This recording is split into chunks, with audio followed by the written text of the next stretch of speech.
Sean bienvenidos a este recorrido por la historia de la economía mundial, en la que vamos a ver decisiones, causas y consecuencias, que han atravesado todos los contextos en cada época. A mitad del siglo XIX, la revolución del transporte tuvo dos grandes protagonistas, el barco a vapor y el ferrocarril, movido por la necesidad de que todos los continentes estuvieran cada vez más próximos y mejor comunicados. La creación y la difusión del telégrafo permitió acelerar el comercio y de a poco se fue expandiendo hasta llegar a 1865, cuando logró comunicar a todo el globo. Estos acontecimientos acompañaron al libre comercio en todo el mundo, permitiendo la división internacional del trabajo. Algunos países alcanzaron un gran desarrollo industrial y desde ese momento y a nivel mundial se comenzó a notar una división entre esos países. Estaban los países industrializados y los países no industrializados. La economía de esos países industrializados se basaba en la producción y exportación de máquinas y otros productos industriales. Inglaterra se convirtió en productor exportador de máquinas a vapor, metales, ferrocarriles y telas. Los países poseedores de productos naturales se especializaban en la producción y exportación de materias primas para los países industrializados, como ser la lana, carne, cuero, algodón, petróleo, hierro y madera. Así ingresaron al mercado mundial como productores de alimentos y materias primas. El mundo queda dividido en tres países industrializados, que venden productos elaborados a países de producción primaria. A partir de entonces, la División Internacional del Trabajo, terminado el proceso de producción de intercambio entre los países y regiones. El cambio político del período estaba estrechamente asociado al crecimiento económico, que también fue resultado de la inversión extranjera, el comercio exterior y la inmigración de las inversiones británicas. Llegaron al país hasta los años 70, más de la inmigración de los años 50. La industria de la carne brillaría por varias décadas más. Los principales países fueron Cuba y Brasil. Cueros y cebos siempre fueron vendidos a Europa Occidental hasta que las lámparas de cebo se reemplazaron por velas. Luego, la exportación de cuero aumentó en 1850 y en 1860. La lana fue el primer productor con el que la Argentina se incorpora al mercado mundial, alcanzados por las carnes saladas y los cueros de los años 60. Luego la superó de 7 millones a 23 millones en 1864, hasta llegar a los 55.000 5 años después. Las exportaciones habían aumentado mucho. Los componentes centrales del crecimiento económico estaban representados por las inversiones externas, principalmente británicas. Más tarde, el país importaba trigo, que superó a la lana y se convirtió en la principal exportación del país. Todos los sectores de la economía experimentaron una rápida expansión. El Producto Bruto Nacional aumentó un 6% anual. Hubo crecimiento demográfico que se debió a una mejor calidad de vida, pero también a la ola de inmigrantes de Europa del Sur. El fenómeno más sobresaliente de la época fue entre 1895 y 1914. La población creció del 2,3 millones a 3,3 en población urbana. Fueron periodos de incrementos del comercio exterior, el cual produjo 100 millones de pesos en oro en el año 1893. Después del trigo se produjo una máxima expansión del maíz y del aceite de linaza. Todo esto antes de la Primera Guerra Mundial. El país se había convertido en un exportador de materias primas. Más del 85% iban a Europa Occidental, del cual Gran Bretaña era el principal socio, ya que compraba al menos el 20% de las exportaciones con descuentos, principalmente carnes y cereales. De Gran Bretaña llegaba un tercio de importaciones del país: carbón, material ferroviario, productos metálicos y textiles. El comercio con Alemania era muy importante, ya que vendían máquinas y artículos eléctricos y nos compraban lana. Estados Unidos era el principal en los mercados del cuero. Importaba productos industriales, pero era el principal proveedor de petróleo. El mercado interno argentino se abastecía principalmente de importaciones que crecieron a la par del conjunto de la economía del país. Uno de los componentes centrales del crecimiento económico de este periodo estaba representado por las inversiones externas, principalmente británicas. La revolución del transporte férreo de Gran Bretaña en nuestro país comunicó el sur de Santa Fe con Córdoba en tan solo 48 horas y con el transporte de cientos de toneladas y pronto de miles, cuando antes un viaje en carreta duraba un mes y solo trasladaba 2 toneladas. La sociedad del siglo XX estaba compuesta en su gran mayoría por los inmigrantes. El extracto superior de esta clase media estaba compuesta de profesionales, empleados administrativos, públicos y oficinistas, entre los cuales había un evidente interés por la educación superior.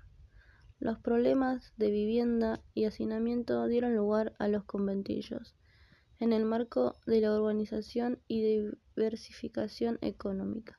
Los sectores urbanos fueron creciendo. La clase obrera de fines del siglo XIX y principios del siglo XX fue modelada por el desarrollo de la sociedad agroexportadora.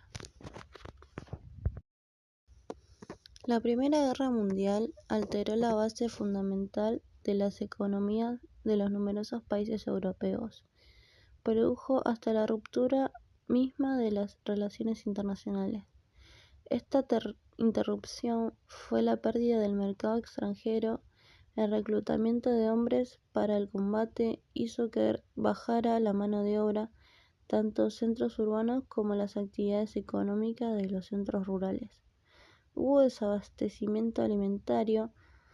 La guerra afectaba la circulación de mercadería y el transporte, quedando tanto el comercio interno como el externo afectado por controles y prohibiciones de todo tipo. Estados Unidos empezó a intervenir los asuntos económicos. El liberalismo clásico, fundado en la no intervención del Estado, se dio paso a la política donde los gobiernos participaban activamente. Muchos recurrieron a la inyección monetaria, generando una espiral inflacionaria que trataba de contrarrestar con las políticas del control de precios. Gran Bretaña y Francia ocuparon el rol de grandes dadores de préstamos y créditos. El conflicto se fue prolongando y las economías se fueron asfixiando. Comenzaron a pedirle préstamos a Estados Unidos y este no solo prestó capital, sino que también fue proveedor de materias primas. Con la rendición de Alemania terminó la guerra. Las consecuencias económicas del conflicto fueron catastróficas. 10.000 millones de personas murieron. Sin embargo, América Latina y Japón, pero sobre todo Estados Unidos, se beneficiaron de sobremanera, abasteciendo la demanda de bienes. Estados Unidos se encargó de copar los mercados de ultramar que los europeos desatendían. Su economía le permitió acumular una gran cantidad de divisas por el gigantesco superávit comercial. Esto significaba que los ingresos superaban los gastos. El dólar comenzó a superar a la libra como moneda de intercambio más fuerte. Alemania fue severamente culpable de la guerra y una política extremadamente dura fue impulsada a partir de entonces. España, Francia y Gran Bretaña lo obligaron a pagar reparaciones de guerra por 3.000 millones de dólares. en cuotas. Alemania, entre otras cosas, debió entregar su flota mercante, desmilitarizarse y hasta soportar la ocupación de zonas fronterizas. Esto fue una importante situación que supo aprovechar Adolf Hitler y sus seguidores. Finalizada la guerra, los países capitalistas se lanzaron a la reconversión de sus economías para adaptarlas a los nuevos tiempos de paz. El comercio mundial se volvió liberal. Estados Unidos y Europa buscaron restablecer la estabilidad de precios.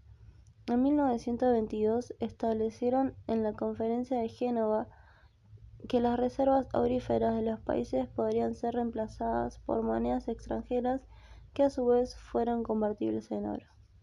Gran Bretaña pierde su superioridad económica con Estados Unidos. Francia sufrió permanentes desequilibrios económicos y Alemania, desde lo estructural, había salido de la guerra inminente con sus industrias electromecánicas, automotrices, químicas y de aluminio. Como nos había combatido en su suelo de la posguerra, se reactivaron rápidamente, pero las reparaciones de guerra impuestas por los vencedores desataron una hiperinflación que en 1923 empobreció a gran parte de la población a partir de 1924 hasta 1929. Comienza a recuperarse con la ayuda de Estados Unidos a través del Plan Dawes. Estados Unidos entonces se consolidó como la principal potencia en los años 20. Entre 1920 y 1921 sufrió una crisis económica a causa de la finalización del conflicto bélico, perdiendo así el fabuloso mercado de los países en guerra. Luego su economía se recuperó rápidamente. El impresionante desarrollo industrial se manifestó en la producción de lavarropas, heladeras, radios, automóviles, entre otras cosas. Los medios de comunicación se modernizaron y fueron claves del boom productivo. El auge de la productividad en la industria americana se debió fundamentalmente a las nuevas formas de organización del trabajo, a través del Taylorismo y el Fordismo, para introducir la subdivisión del trabajo, en etapas que no solamente perseguían una mayor especialización de los obreros, sino que buscaban reducir los tiempos muertos del proceso productivo. El Taylorismo fue impulsado por Frederick Taylor entre 1853 y 1915. Fue un sistema que pretendió aumentar el esfuerzo del obrero a través de la recompensa para, de este modo, aumentar la producción, mientras que el Fordismo impulsaba a Henry Ford en 1918.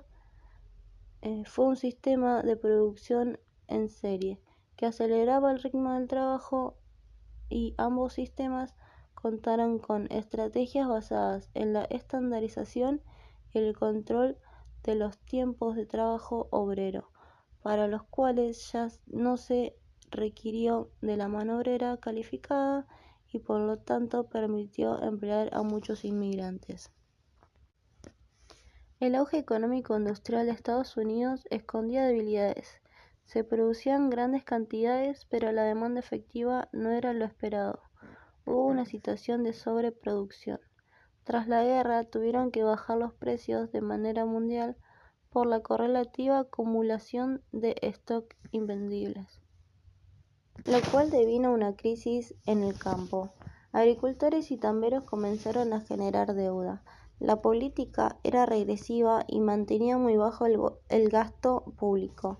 Estalló una verdadera fiebre. La especulación de inversores se sumó a la de fondo de inversión, conformada por la mirada de pequeños ahorristas que invertían su dinero en títulos y acciones. En 1999, el sistema económico comenzó a dar señales de agotamiento. Crisis agrícolas, desaceleración del ritmo de construcción, la caída de producción, la quiebra fraudulenta de una gran empresa londinense de productos fotográficos. Todo esto produjo una gran ola de pánico que se extendió y la cotización de acciones cayó. Muchos ahorristas se apresuraron a sacar su dinero y eso ayudó a que se desplome más aún la economía. Como resultado, 80.000 empresas y 4.000 bancos quedaron en quiebra. Estados Unidos entraba en una gran depresión. La producción y el comercio exterior colapsó. Al mismo tiempo, la quiebra de empresas trajo desocupación. Se produjo un 25% de desocupados y se tradujo en 15 millones de personas. El reclamo en las calles aumentaba a medida que los empleados se quedaban sin trabajo, no podían pagar los créditos hipotecarios y eran desalojados. Ford dejó sin empleo al 75% de sus obreros y a los sectores industriales la producción se redujo entre 80 y un 60%. Esto generó la bancarrota de sistemas de pagos internacional y la producción de los préstamos americanos a países deudores, lo que generalizó la crisis financiera a nivel internacional. Al igual que en Estados Unidos, en Europa, al usar las reservas, millones de trabajadores perdieron su empleo. En Alemania, para 1933, la cifra de desocupados ascendió a 6 millones de personas. Los gobiernos implementaron medidas que incluyeran cuotas a fin de proteger las golpeadas económicas. La consecuencia de estas políticas devaluativas y la manipulación de la moneda por medio del control, el sistema monetario basado en el patrón oro se derrumbó. El presidente de los Estados Unidos, Franklin Roosevelt, implementó un programa económico intervencionista, el cual denominó New Deal, que tuvo dos etapas. La primera tuvo su lugar entre 1932 y 1935, la cual apuntaba a una mejoría de la situación a corto plazo, mientras que la segunda se extendía entre 1936 y 1941, poniendo por delante una nueva distribución de los recursos y del poder en una escala mucho mayor. Este plan consistió en ampliar un plan de obras públicas para recuperar los niveles de empleo y la creación de fondos. De esa manera, con la recuperación de trabajadores asalariados, aumentó el poder adquisitivo. Este planta un doble objetivo económico y social. Además, se crearon fondos especiales para la asistencia de desocupados. Europa, al igual que Estados Unidos, abandonó las ideas del liberalismo clásico. Esto generalizó, aunque cada país lo hizo según sus particularidades. En Inglaterra, el Estado no intervino directamente en las economías, sino que recortó severamente el gasto público para evitar el déficit de las cuentas del Estado. El eje era la recuperación del mercado interno. Se establecieron planes de créditos baratos para la reconstrucción industrial y la promoción de la construcción de viviendas. Se abandonó el patrón oro para promover las exportaciones. Durante los años 30 logró recuperarse, pero el desempleo se mantuvo alto durante toda la década. Francia se estancó durante todo el periodo posterior a 1929. Su reserva de divisa le permitieron sobrellevar por algún tiempo la Gran Depresión sin abandonar el patrón oro, pero mantener los costos en un marco de evaluación general a escala internacional hizo que el gobierno tome medidas deflacionistas. No se logró salir sino hasta la Segunda Guerra Mundial en Alemania. La desaparición de la finalización exterior a principios de la década de 1930 y el aumento de las dificultades económicas propiciaron la aparición de Adolf Hitler. Con el nacionalsocialismo, su plan fue establecer un programa masivo de obras públicas que ayudó a bajar rápidamente los índices de desempleo, la baja de importaciones no esenciales, el estímulo a las exportaciones con subsidios, el mantenimiento de los salarios y los precios. El 23% de la renta nacional era sobre el gasto militar. Para aumentar el gasto estatal, el gobierno implementó medidas de fuerte restricción de inversión privada establecida especialmente en la industria de bienes durables. El ahorro forzoso y la suba de impuestos ayudaron asimismo para frenar la demanda de los consumidores privados. Esta fue una depresión más larga en el tiempo que afectó a mayor cantidad de países durante el siglo XX y en el siglo XXI se utilizó como paradigma para ver hasta qué punto se puede producir un gran deterioro en la economía mundial. La Argentina del modelo agroexportador a la industrialización por sustitución de importaciones. Durante el siglo XIX, América Latina se convirtió en uno de los mercados más importantes de provisión de materias primas y de consumo de productos manufacturados de la economía inglesa, es decir, productos que dependen de la mano de obra del trabajador y de maquinarias. Gran Bretaña tenía invertido en Latinoamérica el 75% de sus inversiones. La Argentina, antes de la guerra, participaba del 72% del comercio inglés y concentraba el 67% de sus inversiones.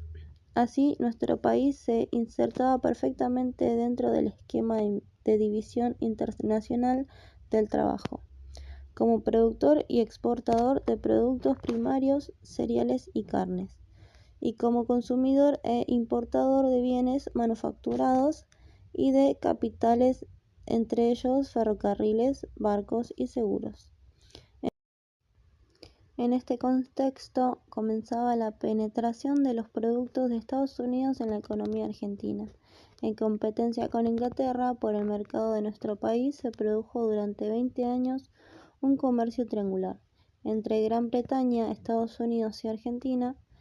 Estados Unidos invirtió en varios sectores, petróleos, frigoríficos, además promovió las exportaciones de vehículos automotores y maquinarias agrícolas.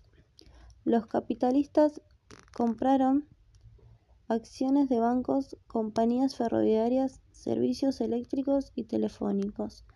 Paralelamente, el comercio de Gran Bretaña se mantuvo en su exportación de materias primas, a cambio de exportaciones de productos manufacturados y capitales, pero Estados Unidos era autosuficiente, no solo en materia industrial, sino también en la producción de materias primas, y su mercado estaba fuertemente protegido por altas tarifas aduaneras. Argentina utilizaba el saldo positivo en su balanza comercial con Inglaterra para financiar su déficit con Estados Unidos. A causa de la competencia de los norteamericanos y los ingleses por la economía argentina, se llevó a cabo la firma de Tratado de Aberdeen entre Inglaterra en nuestro país, que se trataría de la confirmación que entre ambos países debía existir un intercambio de intereses, industria ferroviaria y manufactura, a causa de que el año siguiente se produce el golpe de Estado de 1930 a Hipólito Yrigoyen. Quebrantó el modelo agroexportador y promovió un gran cambio hacia el modelo de industrialización por su sustitución de importaciones. Gran Bretaña, golpeada por la caída general del comercio y la producción nacional, promovió una política referencial dispuesta solamente a exportar e importar productos a las colonias de su imperio, subiendo los aranceles de protección. Para este entonces, la pobreza y la desocupación azotan el pueblo argentino, que amenaza con dejar de pagar la deuda de Inglaterra, pero esto aún no era suficiente. En 1933, el presidente Justo busca alcanzar un acuerdo que garantice el acceso al mercado inglés. Para eso envía a Gran Bretaña al vicepresidente Julio Argentino Roca Hijo. La misión del gobierno argentino desembarca en Londres en febrero de 1933. Las negociaciones son duras y luego de varios meses sale a la luz un emblemático pacto, el Tratado Roca-Runciman. Por este pacto, el Reino Unido se compromete a comprar carnes argentinas siempre y cuando el precio de venta sea menor al de los demás proveedores. A cambio, Gran Bretaña así asegura que la exportación de carne se distribuya en su mayoría por los frigoríficos británicos. Esto significa que se elimina a la Argentina del negocio frigorífico, es decir, que le quita la posibilidad de darle valor agregado a la carne y controlar los precios de venta. Como frigoríficos pertenecen a las capitales ingleses, las ganancias de estas empresas son remitidas a Gran Bretaña, es decir, que el dinero que se genera se gasta afuera y no en el mercado argentino. Los ingleses además exigen un trato preferencial para sus productos textiles, la libre importación de carbón, el insumo para ferrocarriles y que la Argentina cumpla con los pagos de la deuda externa. Se acuerda otorgar el monopolio del transporte público de la Ciudad de Buenos Aires a la compañía Anglo Tranvías, que pasa a controlar también las líneas de colectivo. La Argentina, por su interdependencia recíproca, es desde el punto de vista económico una parte íntegra del Imperio Británico. A pesar de las críticas del presidente Justo, pone en vigencia el pacto y busca aplacar los problemas. Eso exige dar una respuesta a los pequeños ganaderos que quedan restringidos en un mercado interno reducido por la crisis. Para eso llama un nuevo ministro de Hacienda, Federico Pinedo.